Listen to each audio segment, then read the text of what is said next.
Hello. I would like to personally thank Riley Price for responding to my 10 p.m. text last night, making sure I had the right Torah portion. Aw, and then I get a higher, that's so nice of you, thank you. I really appreciate it.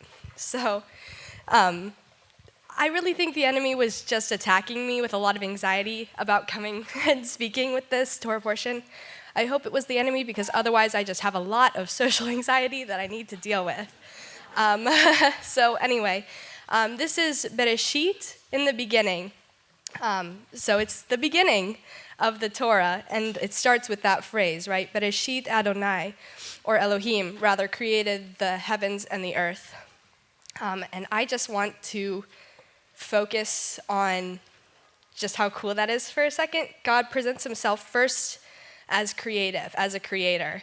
So all those art students in college, right, wondering what they're going to do with it, God started, right, with this creative thing. But secondly, what he does is he affiliates himself with light. So if I'm going to read from verse 1 to verse 5. In the beginning, God created the heavens and the earth. Now the earth was formless and empty. Darkness covered the surface of the watery depths, and the Spirit of God was hovering over the surface of the waters. Then God said, "Let there be light," and there was light. God saw that the light was good, and he separated the light from the darkness. Pause for a second. So even there we see kind of the concept of holiness, right? He's creating light, and then he's separating it from the darkness. So I want to hold on to that, put a pin in it. God called the light day, and he called the darkness night. Evening and morning came the first day.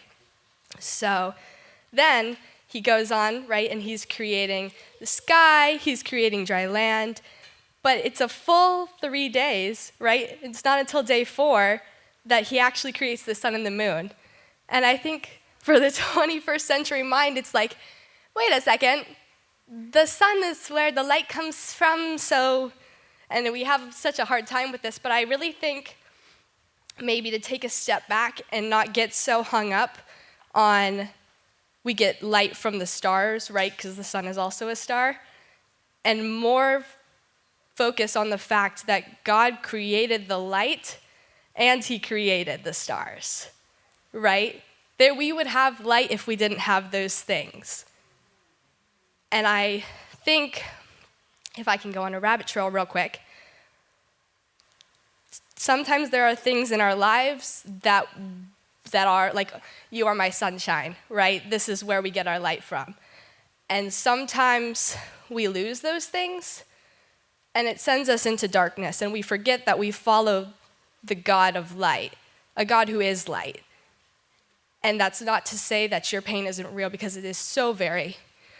But I think if you can just hold on to that there are brighter days coming, that the God who created that beautiful thing or that beautiful circumstance that you found so much joy in and that you lost, that he is still there and he will bring that back for you.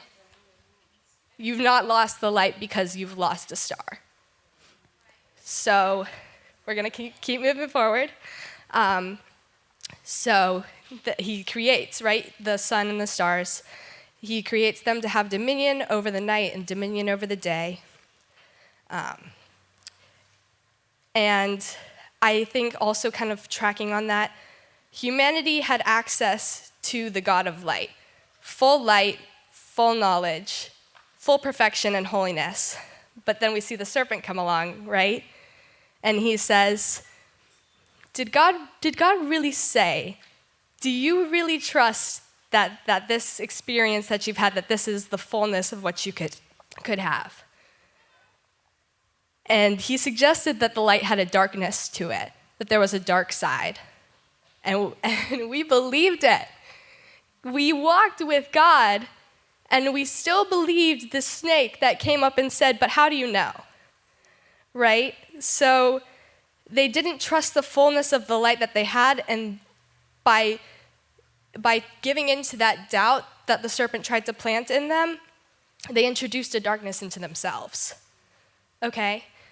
So they question the Father's character, but then we see, I think I got ahead of myself here, we see in chapter 3, in verse 9, that God comes down and he's walking in the garden and he calls out to man. He says, "Where are you?" He knew where they were. He knew what they were doing. He knew that they didn't trust him. And honestly, this is why I know that I'm not God and why I'm so thankful that I'm not. Because can you imagine giving someone full access to perfection and they turn from that? And you still are the one who's going to go back and you're going to say, "Where are you?" Like, that is perfect love, guys. There's nothing better than that. So he comes and he seeks them out. And then we see in verse 15, "I will put hostility between you and the woman," speaking to the serpent, "and between your seed and her seed. He will strike your head and you will strike his heel." This is where we get the protevangelium, right? The first pronouncement of the gospel. And that's also where we see the heart of what Christianity and what Yahweh is, right? Is he is a God who pursues, and he is the God who comes after us.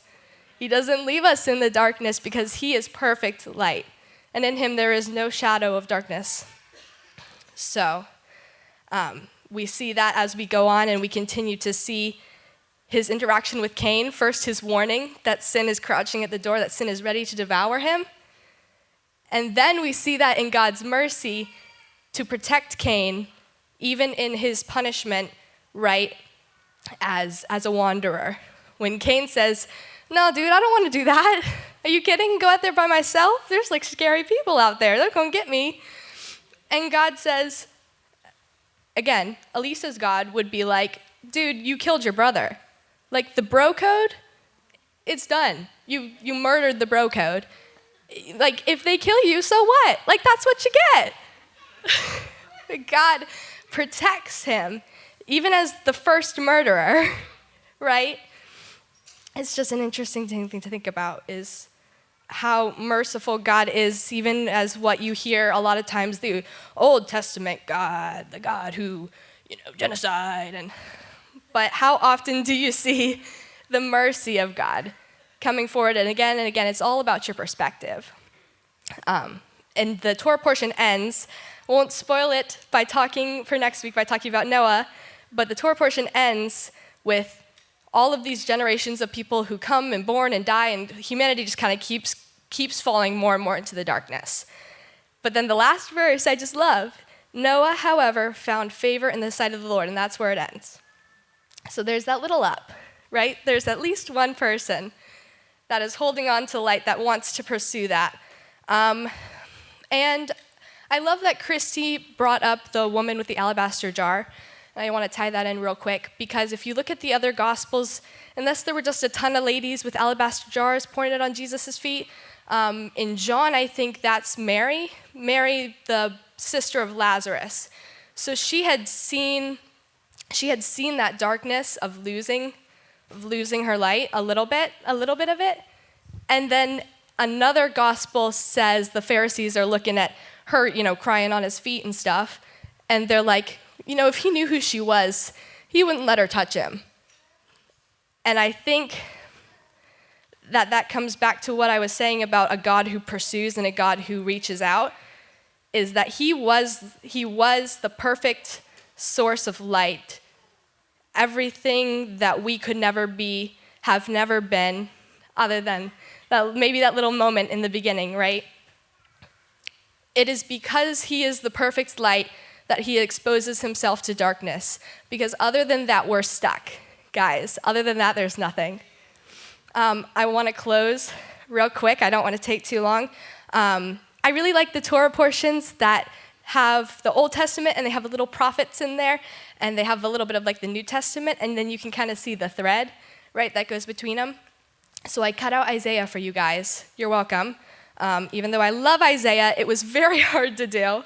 I want to just read a little bit of that first John 1, and then I want to close this out and hand over to the main event. So John 1, "In the beginning was the Word, and the Word was with God, and the Word was God. He was with God in the beginning. All things were created through him, and apart from him, not one thing was created that has been created. Light was in him, life was in him, and that life was the light of men. That light shines in the darkness, yet the darkness did not overcome it. The true light who gives light to everyone was coming into the world. He was in the world, and the world was created through him, yet the world did not recognize him. He came to his own, and his own people did not receive him. But to all who did receive him, he gave them the right to be children of God, to those who believe in him, in his name. All right, thank you guys so much.